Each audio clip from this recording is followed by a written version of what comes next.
हज़रत इब्राहीम अलैहिस्सलाम एक मर्तबा अपने प्यारे बेटे हज़रत इस्माईल अलैहिस्सलाम से मुलाकात के लिए दूर दराज सफ़र तय करके आए।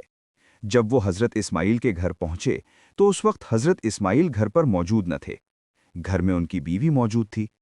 हज़रत इब्राहीम ने निहायत नरमी और वक़ार से पूछा, तुम्हारा गुज़र बसर कैसा है? बीवी ने शिकवा भरे अंदाज में जवाब दिया, हम बहुत तंगी और मुश्किलात में रहते हैं, खाने पीने की कमी है और ज़िंदगी सख्त है। हज़रत इब्राहीम ने खामोशी इख्तियार की। रुखसत होते वक्त फरमाया, जब इस्माईल आए तो मेरा सलाम कहना और कहना कि अपने घर का दरवाज़ा बदल दें। कुछ वक्त बाद जब हज़रत इस्माईल घर आए तो बीवी ने सारा वाक़या और पैगाम सुना दिया।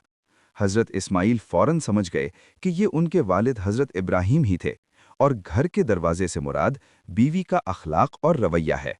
चुनांचे हिकमत और नरमी के साथ उन्होंने इस बीवी से अलहदगी इख्तियार कर ली। कुछ अरसे बाद हज़रत इस्माईल ने दूसरी शादी की। ये बीवी शुक्रगुजार, साबिर और मोहब्बत करने वाली थी।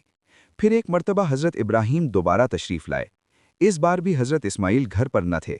बीवी ने खुशदिली और अदब के साथ मेहमान का इस्तकबाल किया। हज़रत इब्राहीम ने पूछा, तुम्हारा गुज़र बसर कैसा है? बीवी ने मुस्कुराते हुए जवाब दिया, अल्हम्दुलिल्लाह, अल्लाह के फ़ज़ल से हम खैर व आफ़ियत और सुकून में हैं। थोड़ा होता है मगर दिल मुतमईन है। ये सुनकर हज़रत इब्राहीम खुश हो गए और रुखसत होते वक्त फरमाया, जब इस्माईल आए तो मेरा सलाम कहना और कहना कि अपने घर के दरवाजे को मजबूत रखें।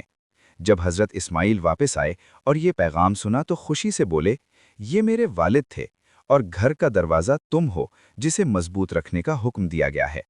सबक: ये वाक़या हमें सिखाता है कि घर की असल बुनियाद लकड़ी या दीवार नहीं, बल्कि बीवी का अखलाक, शुक्रगुजारी और सब्र है।